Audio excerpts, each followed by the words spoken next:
قرآن حکیم نے بھی سورہ آل عمران کے آخری رکوع میں ذکر کو سب سے پہلے اور سب سے اہم عامل کی حیثیت سے شمار کیا۔ چنانچہ اس کی پہلی آیت جو ہے سورہ آل عمران کے آخری رکوع کی، اس میں تو وہی مضمون جو میں بیان کر چکا وہ آیا ہے، ان فی خلق السماوات والارض واختلاف اللیل والنہار لآیات لأولی الالباب، یقیناً آسمان اور زمین کی تخلیق میں اور دن اور رات کے الٹ پھیر میں نشانیاں ہیں ہوش مندوں کے۔ ان کے ذریعے سے انسانی شعور کے اندر وہ معرفت رب اجاگر ہوگی۔ وہ پہلا مرحلہ اس نے طے کر لیا، وہ ڈورمنٹ معرفت اب ایکٹیویٹ ہو گئی۔ اب مزید فکر کا مرحلہ ہے جو اگلی آیت میں آیا ہے، الذین یذکرون اللہ قیاما وقعودا وعلی جنوبہم وَيَتَفَكَّرُونَ فِي خَلْقِ السَّمَاوَاتِ وَالْأَرْضِ رَبَّنَا مَا خَلَقْتَ هَذَا بَاطِلًا سُبْحَانَكَ فَقِنَا عَذَابَ النَّارِ، یعنی تفکر جو ہے وَيَتَفَكَّرُونَ فِي خَلْقِ السَّمَاوَاتِ وَالْأَرْضِ، وہ تفکر کرتے ہیں، غور و فکر کرتے ہیں آسمان اور زمین کی تخلیق میں، لیکن اس تفکر کے ساتھ لازماً ذکر اور ذکر مدام، ذکر بھی وہ کہ جو مستقل ہو، ہر حالت میں ہو۔ الذین یذکرون اللہ قیاما وقعودا وعلی جنوبہم، وہ لوگ کہ جو اللہ کو یاد رکھتے ہیں، اللہ کا ذکر کرتے ہیں، کھڑے ہوئے بھی، بیٹھے ہوئے بھی، اور اپنے پہلوؤں کے بل یعنی لیٹے ہوئے بھی۔ اب ان تین کے سوا تو کوئی پوزیشن انسان کی نہیں ہے، اسی کا نام ہے دوام ذکر۔ اور اس کے ساتھ اگر وہ تفکر کرتے ہیں تو ان کا فکر اگلی منزل تک پہنچتا ہے۔ تو پہلی شے تھی فکر انسانی کی صحیح رخ پر مزید پیش قدمی اور پیش رفت، اور اس کے لیے لازم ہے ذکر و فکر کا امتزاج۔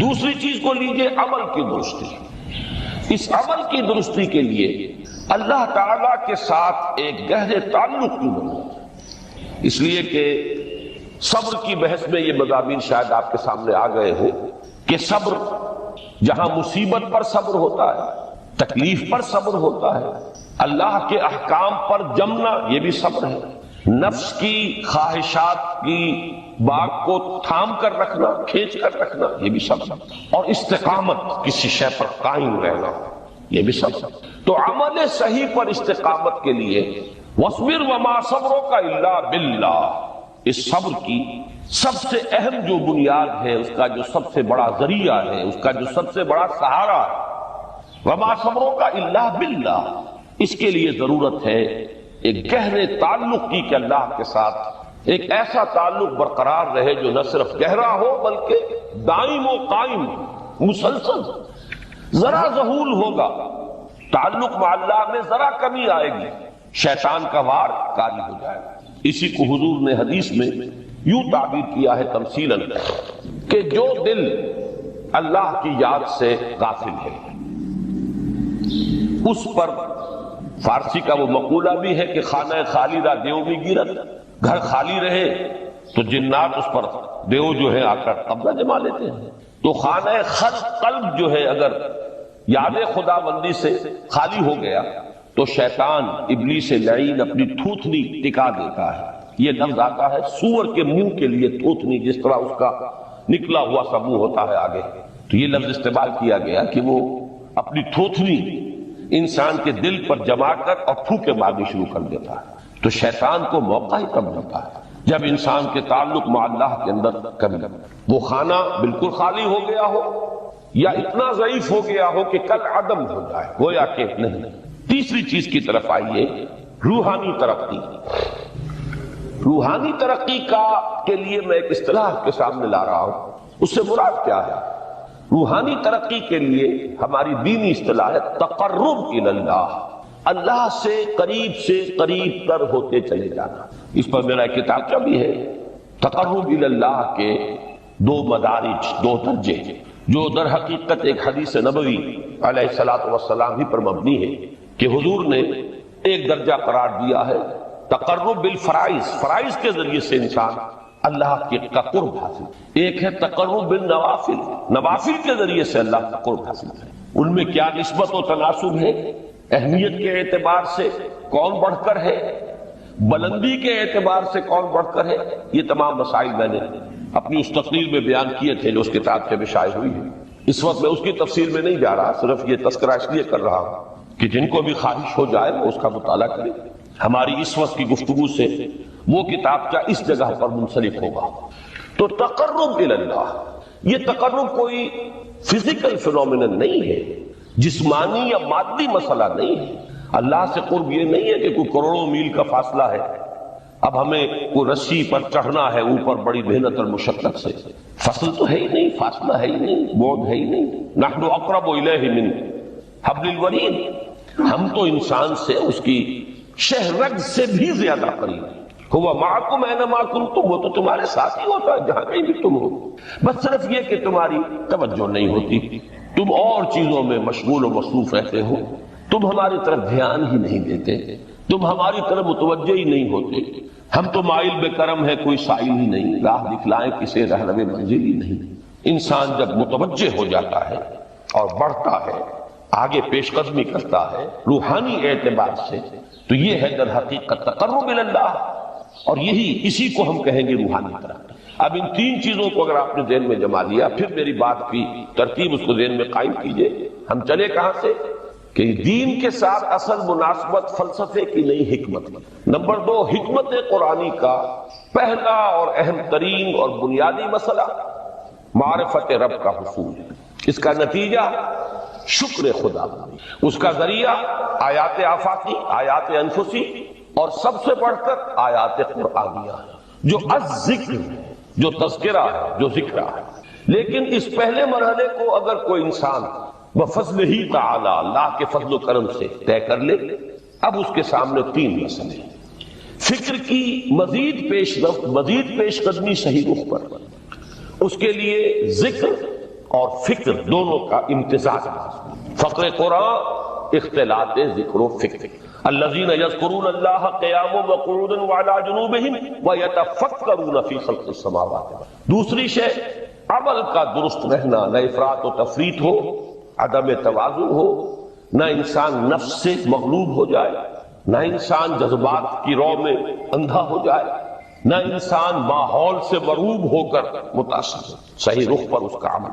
نمبر 3، روحانی ترقی، جو اصل حاصل ہے، جو اصل مقصود ہے۔ نمبر 2 چیز کے لیے تعلق مع اللہ ضروری، نمبر 3 کے لیے تقرب الی اللہ۔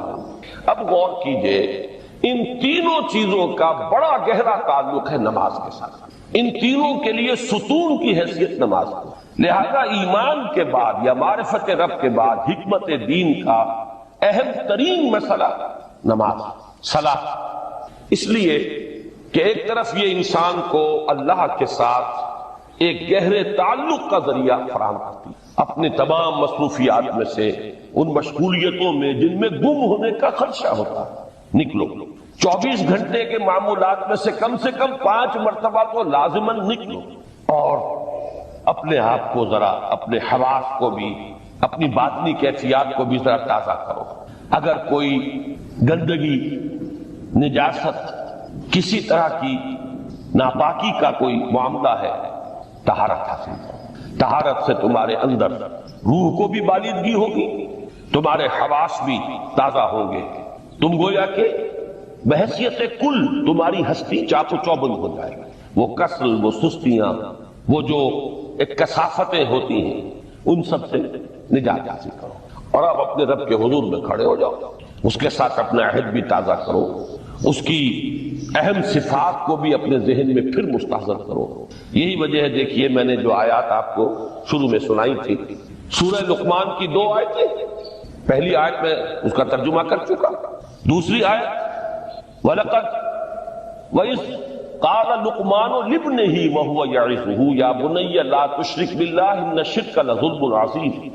اس کے بعد درمیان میں کچھ مضمون آ کر پھر وہ آیہ مبارکہ آئی، یا بنی اقم الصلاۃ وامر بالمعروف وانہ عن المنکر واصبر علی ما اصابک۔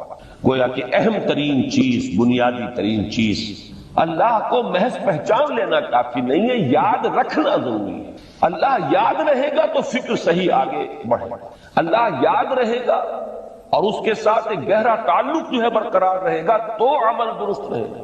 بالکل یہی بات سورہ طٰہٰ میں جو پہلی وحی حضرت موسیٰ علیہ السلام پر ہوئی، اور پہلا مخاطبہ ہے، چونکہ حضرت موسیٰ کو یہ انبیاء کرام کے مقدس گروہ میں ایک امتیازی حیثیت حاصل ہے کہ ان سے براہ راست گفتگو ہوئی ہے، اگرچہ صرف ایک پردہ تھا، وہ من ورائے حجاب گفتگو ہوئی ہے، لیکن یہ کہ کوئی فرشتے کا درمیانی جو ہے وہ لنک نہیں تھا، براہ راست اللہ تعالیٰ نے حضرت موسیٰ علیہ السلام سے کلام فرمایا۔ کلم اللہ موسیٰ تکلیما، موسیٰ سے تو اللہ نے کلام فرمایا جیسے کہ کلام کیا جاتا ہے۔ تو پہلا مخاطبہ ہے، یہ پہلا مکالمہ ہے، پہلی وحی کہیے، اسی میں یہ الفاظ بھی موجود ہیں، اننی انا اللہ لا الہ الا انا فاعبدنی واقم الصلاۃ لذکری۔ یہ گویا کہ حکمت قرآنی کا ایک بہت بڑا خزانہ ہے یہ آیت مبارکہ، کہ خود حضرت موسیٰ علیہ السلام کو جو ہدایت دی جا رہی ہے، میں ہوں،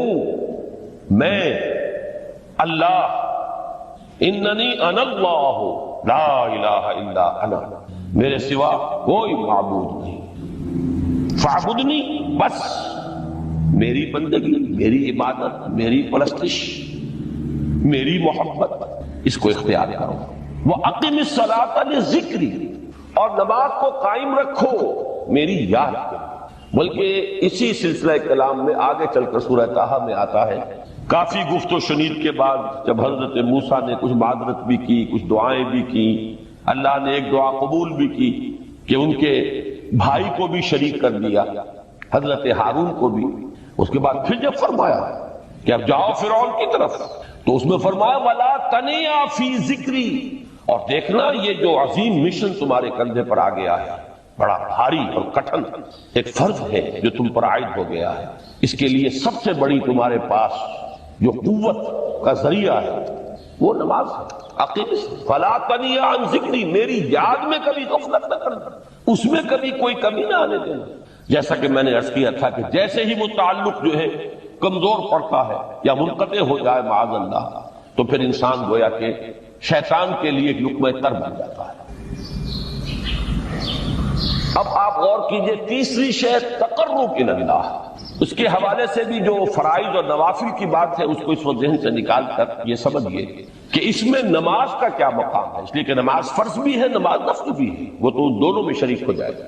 اب اس کو لفظ صلاۃ کے حوالے سے آپ ان دونوں چیزوں کو سمجھیں، صاد لام واو یا یہ چونکہ حروف علت ایک دوسرے سے بدلتے رہتے ہیں، یہ جو مادہ ہے اس کی جو خالص لغوی اصل ہے، جو خالص عربی زبان میں اس کا بنیادی مفہوم ہے، وہ آگ جلانا یا آگ تاپنا یا آگ سینکنا، حرارت حاصل کرنا۔ لہذا بار بار آتا ہے جہنم کے ذکر میں، اسلوہا، اب جلو اس میں، تاپو اس کو، یہ سینکے گی تمہیں۔ بلکہ تفتلون کا لفظ آیا ہے حضرت موسیٰ کے کلام میں، جب وہ گئے تھے کوہ طور پر، جب پہنچ گئے تو تھے آگ کی تلاش میں، لعلکم تفتلون، تو اپنے اہل خانہ سے یہی کہا تھا کہ مجھے کہیں وہ روشنی نظر آ رہی ہے، غالباً کوئی وہاں سے آگ مل سکے گی، ورنہ یہ کہ کوئی رہنمائی کو رستہ مجھے مل سکے گا، میں وہ آگ لے آؤں گا، کوئی چنگاری وہاں سے لے آؤں، لعلکم تفتلون، تاکہ تم، اب یہ اصطلاح در حقیقت باب افتعال ہے، اور یہ تے یہاں پر توئے کی شکل اختیار کر گئی، تا نے توبل کی صورت اختیار کی سواد کی وجہ سے۔ بہرحال اس کا سب سے بنیادی مفہوم جو ہے وہ ہے تاپنا، سکائی حاصل کرنا، حرارت۔ اس کے حوالے سے سمجھ لیجئے کہ سب سے بنیادی تعلق اس کا جو ہے وہ روح کے ساتھ۔ روح میں محبت خداوندی کی آگ اگر ٹھنڈی پڑ گئی ہو، اگر محبت خداوندی کی حرارت میں کمی ہو گئی تو اس کو اثر نو، جس کو کہ میں آج سوچ رہا تھا تو ایک لفظ ذہن میں آیا کہ جیسے بیٹری اس کو ریچارج کیا جاتا ہے، اسی طریقے سے روح کے اندر محبت خداوندی کی اس حرارت کو اثر نو تازہ کرنا، یہ ہے در حقیقت نماز کا اصل۔ اس لیے کہ اس لفظ کا بنیادی مفہوم، اصل لغوی مفہوم تو یہ، اگرچہ اس کا سب سے زیادہ کثرت سے جو استعمال ہوتا ہے، اور لفظ صلاۃ جس سے در حقیقت جس تصور پر مبنی ہے وہ ہے اقدام، کسی کی طرف متوجہ ہونا، اور پھر دعا۔ صلاۃ کا سب سے قریبی مفہوم لفظی جب بیان کیا جائے گا، اس سے مراد، اس کے معنی، تو دعا اس میں اہم ترین ہے، کسی کی طرف توجہ کرنا، مناجات کرنا، گفتگو کرنا، مخاطبہ، مکالمہ، دعا، یہ در حقیقت صلاۃ کا سب سے بڑا اصطلاحی مفہوم ہے۔ لیکن جو اس کا مادہ ہے صاد لام واو یا صاد لام یا، اس کا اصل مفہوم جو ہے وہ تاپنا، حرارت حاصل کرنا. تو ان دونوں کے حوالے سے عرض کر رہا ہوں، وہ تاپنا اور حرارت حاصل کرنا وہ ہے روح کے اعتبار سے. وہ جو کہا اقبال نے کہ مجھے عشق کی آگ اندھیر ہے، مسلمان نہیں راہ کا ڈھیر. یہ عشق کی آگ جب بجھ جاتی ہے، در حقیقت یہی تو انسان کی روحانی موت ہے. یہ اب یہ نہ رہے تو چاہے منطق میں بہت انسان ماہر ہو.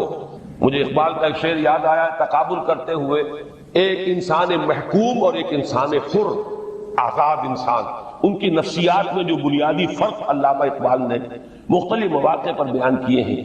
محکوم ہے بیگانہ اخلاص و مروت، ہر چند کے منطق کی دلیلوں میں ہے چالاک.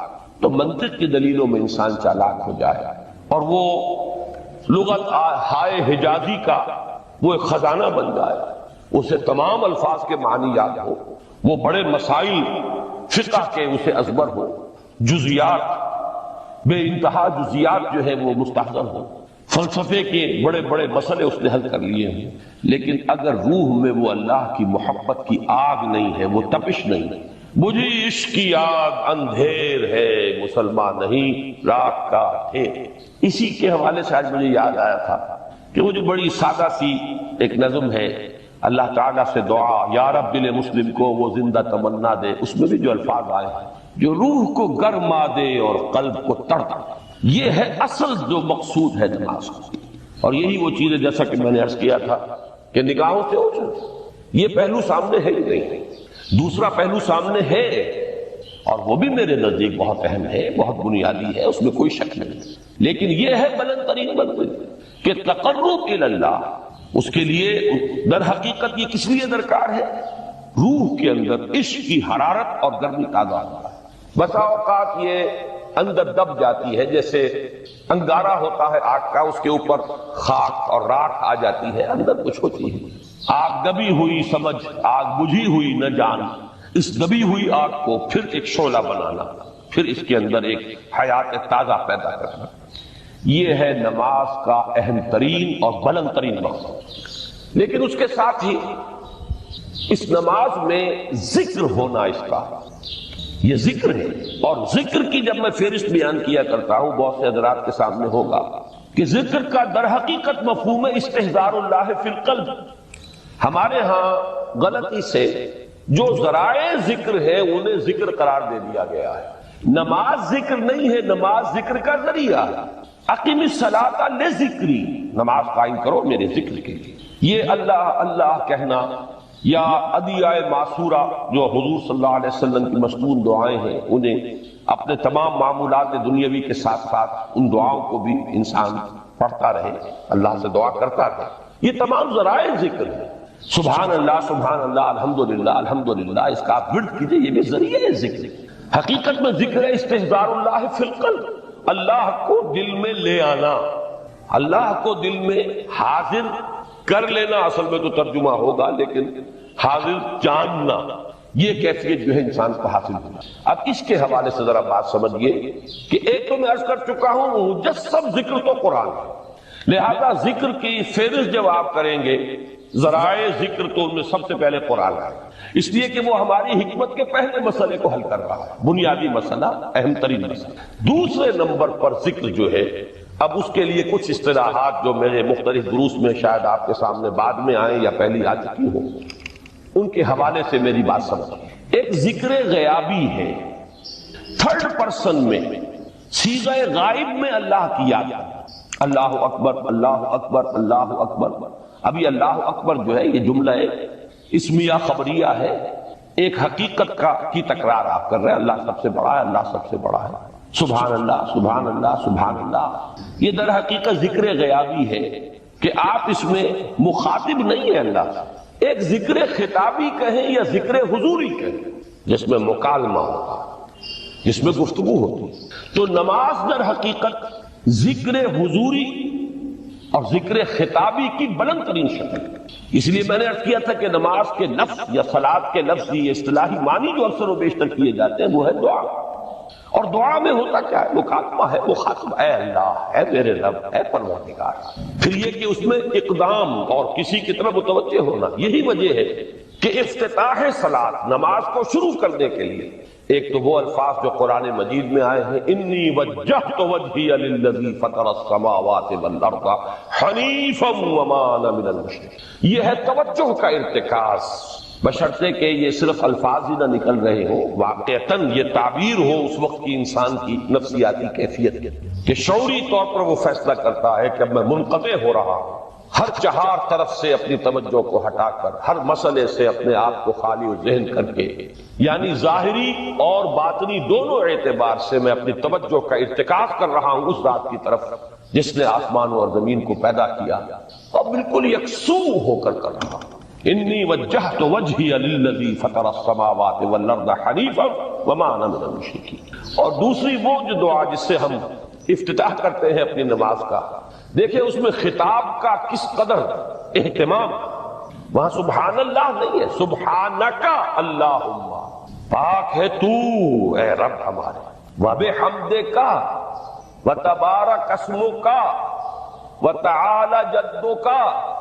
آپ غور کر رہے ہیں، یہ ہے خاطب، براہ راست مخاطب ہو رہی ہے۔ تو سب سے پہلی بات تو یہ ہوئی کہ ذکر کی ایک شکل ہے ذکر غیابی، دوسری ذکر حضوری، اور ذکر حضوری یا ذکر خطابی کی بلند ترین منزل، بلند ترین اس کا ذریعہ نماز۔ اس کو ایک پہلو سے اور سمجھ لیجئے، سورہ فاتحہ جب پھر ہم پڑھتے ہیں جسے الصلاۃ کہا گیا ہے، جو لب لباب ہے، خلاصہ ہے، اس میں پھر تدریجاً غیاب سے حضور کی طرف پیش قدمی ہوتی ہے۔ الحمدللہ رب العالمین الرحمن الرحیم مالک یوم الدین، یہ ذکر غیابی ہے، جس میں ابھی خطاب نہیں آیا، یہ وہی جملہ اسمیہ ہے، کل تعریف اس اللہ کے لیے ہے جو تمام جہانوں کا پروردگار ہے، مالک ہے، جو رحمان ہے، رحیم ہے، جزا و سزا کے دن کا مختار و مالک ہے۔ اب یہ غیاب سے حضور کی طرف، ایاک نعبد و ایاک نستعین اہدنا الصراط المستقیم، یہ ہے وہ۔ اب پہلے ایک معاہدہ ہے، ایک اقرار ہے، اعتراف ہے، وعدہ ہے، اور پھر دعا ہے، استدعا کہ حضور نے فرمایا، یقول اللہ تعالی، اللہ یہ فرماتا ہے، اسی لیے اس کو حدیث قدسی کریں گے، قسمت الصلاۃ بینی و بین عبدی نصفین، میں نے نماز کو اپنے اور اپنے بندے کے مابین آدھا آدھا تقسیم کر دیا۔ اب یہاں تک تو جملہ ہے اللہ کا، یہ ہے حدیث قدسی۔ اب آگے جو ہے نریشن اس کی جو ہے حضور صلی اللہ علیہ وسلم کی جانب سے ہے، یعنی خبر دے رہے ہیں اللہ کی طرف سے ہی۔ ویسے تو تمام احادیث ہی گویا کہ ہم سمجھتے ہیں انسپائرڈ تو اللہ کی طرف سے ہی، لیکن یہ کہ جہاں صراحت ہو کہ اللہ کہتا ہے وہ حدیث قدسی۔ تو یقول اللہ تعالی قسمت الصلاۃ بینی و بین عبدی نصفین، یہاں تک تو حدیث قدسی۔ اب دوسری عام حدیث ہے، اذا قال العبد الحمد للہ رب العالمین یقول اللہ تعالی حمدنی عبدی، جب بندہ کہتا ہے الحمد للہ رب العالمین، پروردگار کہتا ہے میرے بندے نے میری حمد کی۔ جب بندہ کہتا ہے الرحمن الرحیم، پروردگار فرماتا ہے ثنا علی عبدی، میرے بندے نے میری ثنا کی، بڑی تعریف کی۔ جب بندہ کہتا ہے مالک یوم الدین، اللہ فرماتا ہے مجدنی عبدی، میرے بندے نے میری بڑی بزرگی بیان کی ہے، تمجید کی ہے۔ پھر جب بندہ کہتا ہے ایاک نعبد و ایاک نستعین، اللہ فرماتا ہے ھذا ما بینی و بین عبدی ولعبدی ما سأل، یہ ہے میرے اور میرے بندے کے درمیان۔